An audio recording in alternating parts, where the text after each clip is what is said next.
నెలలో వర్గీకరణ లేకుండానే ఉమ్మడి రిజర్వేషన్ విధానం పరంగానే హెల్త్ డిపార్ట్మెంట్లో అది కూడా మాదిగా అని చెప్పబడుతున్న తను చెప్పుకుంటున్నాడేమో కానీ మాదిగా మంత్రి అని చెప్పుకుంటున్న తన డిపార్ట్మెంట్లోనే దాదాపు 1284 వివిధ పోస్టులకు సంబంధించింది నోటిఫికేషన్ ఇచ్చేశాడు. ఇది రెండు ఉల్లంఘనే కదా. గత నోటిఫికేషన్లకు వర్గీకరణ వర్తింపజేస్తామన్న ముఖ్యమంత్రి వర్తింపజేయలే. దానివల్ల మా టీచర్ పోస్టులు పోయినాయి, మా జూనియర్ లెక్చరర్ పోస్టులు పోయినాయి, మా గ్రూప్ 1 పోయింది, మా గ్రూప్ 2 పోయింది, మా గ్రూప్ 3 పోయింది, ఇతర డిపార్ట్మెంట్లో కూడా పోయినాయి. మరి వర్గీకరణ జరిగినాకనే నోటిఫికేషన్ ఇస్తామన్నది ప్రభుత్వమే. వర్గీకరణ లేకుండానే సుప్రీంకోర్టు తీర్పు ఆగస్టులో వస్తే సెప్టెంబర్లో వైద్య ఆరోగ్య శాఖలోనే వివిధ నియామకాలకు సంబంధించిన విషయంలో నోటిఫికేషన్లు జారీ చేయడం జరిగింది. దీన్ని ఎలా భర్తీ చేస్తారు?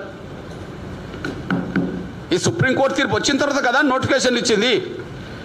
వర్గీకరణ జరగక ముందు నోటిఫికేషన్ ఇవ్వమని చెప్పి ప్రభుత్వం చెప్పింది కదా. ఏ శాఖలో ఈ నోటిఫికేషన్లు వచ్చినాయి? వైద్య ఆరోగ్య శాఖలే నోటిఫికేషన్లు వచ్చినాయి. వైద్య ఆరోగ్య శాఖకు మంత్రి ఎవరు? దామోదర్ రాజమే మంత్రి. మరి ఎట్లా మాదిగ బిడ్డలకు మేలు చేసిండు ఈయన?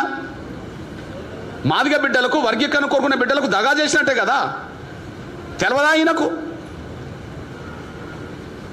వర్గీకరణ జరిగేంత వరకు నోటిఫికేషన్ ఇవ్వమని చెప్పిన ప్రభుత్వంలో భాగస్వామి కదా. మాదిగల కోటలో వచ్చిన మంత్రి కదా. ఎట్లా నోటిఫికేషన్ ఇచ్చాడు వర్గీకరణ లేకుండా? ఇవాళ వీళ్ళు నీతులు చెప్తున్నారు.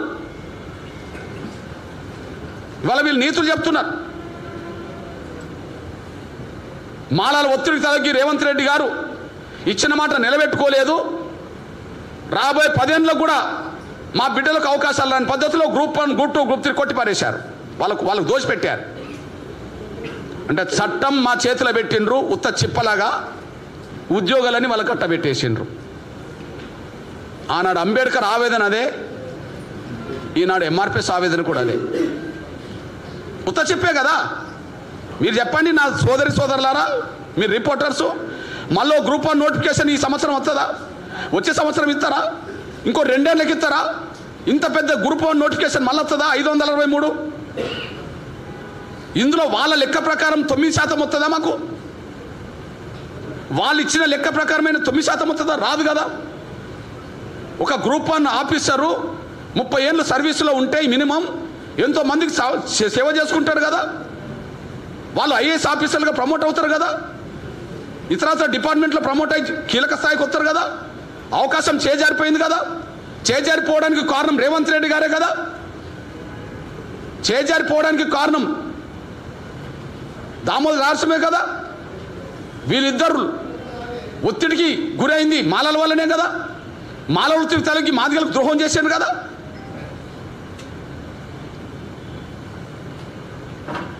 ఈ విషయంలో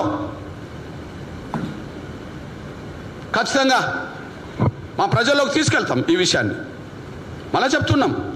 ఇది మా వచ్చిన చట్టం మా పోరాట విజయం. వీళ్ళ దయాదక్షిణ వల్ల రాలే. రేవంత్ రెడ్డి గారి ఇంటి నుంచి మాకేం దోషిపెట్టలే. రేవంత్ రెడ్డి స్థానం కాకపోతే ఇంకో స్థానం వస్తారాడ ముఖ్యమంత్రులు. రేవంత్ రెడ్డి గారు కాకపోతే ఇంకోరు వస్తారు ముఖ్యమంత్రులు.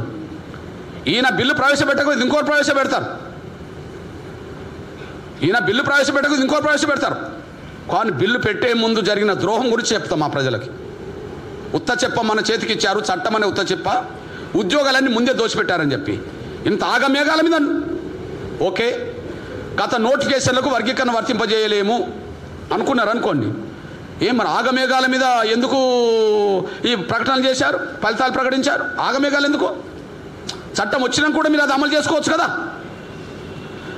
ఇవాళ నిన్న చట్టం వచ్చింది అనుకుందాం, ఇంకో 20 రోజులకైనా నెల రోజులకైనా మీరు గత నోటిఫికేషన్ అమలు చేసుకోవచ్చు కదా. ఎందుకు తొందరపడ్డారో చెప్పండి. ఒక 1 వీక్లోనే 5-6 డిపార్ట్మెంట్లో ఎందుకు ఉద్యోగ ప్రకటనలు చేశారో నియామకాలు ఫలితాలు ప్రకటించారో చెప్పండి. అంత తొందర ఎందుకు వచ్చింది? అంటే చట్టం వచ్చినాక గతంలో వాటికి కూడా వర్తింపజేసే అవకాశం వస్తుందేమో, అది రాకుండా చేయడం కోసం కుట్ర చేస్తే ఆ కుట్రలకు తలొగ్గింది మాలలు కుట్ర చేస్తే ఆ కుట్రలకు తలొగ్గింది రేవంత్ రెడ్డి గారు, ఆ కుట్రలకు తలొగ్గింది దామోదర్ రాజు గారు. మాలలతో కుమ్మక్కైన మాలలతో తలొగ్గేశారు. వీళ్ళిద్దరే దానికి బాధ్యులు. ఈ విషయంలో మేము స్పష్టంగా చెప్తున్నాం. నంబర్ 1, మా ఉద్యమ ఘట్టాలను నెమరేసుకోవడానికి ప్రచారంలో ఉంటాం. సాధించింది మా విజయమే.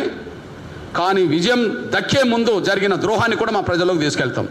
విజయం దక్కే ముందు మా ప్రజలకు జరిగిన ద్రోహం కూడా మేము తీసుకెళ్తాం. ద్రోహానికి బాధ్యత వహించాల్సింది కాంగ్రెస్లో ముఖ్యమంత్రి రేవంత్ రెడ్డి గారు, అదే సమయంలో దామోదర రాజనరసింహ గారు దీనికి బాధ్యత వహించాల్సి వస్తుంది. ఈ విషయాన్ని మా ప్రజలకు తీసుకెళ్తాం 4 రోజుల పాటు. ఇక పోతే నా సోదరులారా, నిన్న శాసనసభలో ఆమోదించిన చట్టం కమిషన్ నివేదిక అన్నారు కదా. నిన్న శాసనసభలో ఆమోదించిన చట్టం కమిషన్ నివేదిక అన్నారు కదా. ఓకే, షమీమ్ అఖ్తర్ గారి కమిషన్ ఏర్పాటు చేసింది ప్రభుత్వమే కదా. ఆ ప్రభుత్వం ఫిబ్రవరి 2వ తారీఖు నాడు కమిషన్ నివేదిక తీసుకున్నది కదా. 3వ తారీఖు నాడు కమిషన్ నివేదిక మీద క్యాబినెట్ తీర్మానం చేసింది కదా సబ్ కమిటీ. 4వ తారీఖు నాడు అసెంబ్లీలో చర్చ జరిగింది కదా. మీ దృష్టికి తీసుకొస్తున్నాను నేను. నిన్న శాసనసభలో చట్టం తీసుకొచ్చే సమయంలో కమిషన్ నివేదికనే మేము 3వ తారీఖు నాడు ఆమోదించినాము అన్నారు. దయచేసి పాయింట్ గమనిస్తారని ఆశిస్తున్నాను నేను.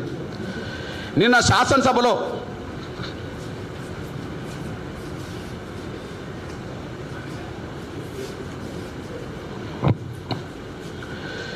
శాసనసభలో బిల్లు ప్రవేశపెట్టిన మంత్రి దామోదర రాజనరసింహ ఏం ప్రకటన చేసిండు? కమిషన్ నివేదికనే మేము అమలు చేస్తున్నాము అని అన్నారు. కమిషన్ నివేదికను ఆమోదించింది ఎప్పుడు? అదే చెప్పిండు, ఫిబ్రవరి 3, 4వ తారీఖు నాడు ఆమోదించిండు. ఆమోదించిన దాని ప్రకారమే చట్టాన్ని రూపొందించారు. మరి ఫిబ్రవరి 3, 4వ తారీఖు నాడు కమిషన్ నివేదికని ఆమోదిస్తే మరి రెండోసారి కమిషన్ గడువు ఎందుకు పెంచిండ్రు? మొదటి కమిషన్ నివేదికని ఆమోదించినామని చెప్తున్నారు కదా. ఫిబ్రవరి 3, 4వ తారీఖు నాడు ఇచ్చిన కమిషన్ నివేదికని ఆమోదించామని చెప్తున్నారు కదా. మరి ఫిబ్రవరి 19వ తారీఖు నాడు మార్చి 10 వరకు మళ్ళీ కమిషన్ గడువు ఎందుకు పొడిగించారు? రెండోసారి కమిషన్ ఏ నివేదిక ఇచ్చింది?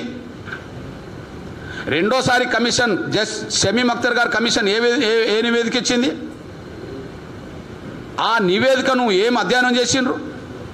ప్రజలకు ఎందుకు తెలియజెప్పట్లేదు? మీరు మొదలిచ్చిన కమిషన్ నివేదికనే క్యాబినెట్ ఆమోదించిందే ఇవాళ చట్టం తీసుకొస్తే అసలు రెండోసారి కమిషన్ గడువు ఎందుకు పొడిగించిండ్రు? ఆ కమిషన్ ముందు మేము ఇచ్చిన వినతి పత్రాలకు విజ్ఞప్తులకు కమిషన్ ఏం సూచన చేసింది? ఆ సూచన మీద క్యాబినెట్ మళ్ళీ ఏ నిర్ణయం తీసుకున్నదని చెప్పాల్సింది ప్రభుత్వమే కదా. ఇంతవరకు చెప్పలేదు కదా.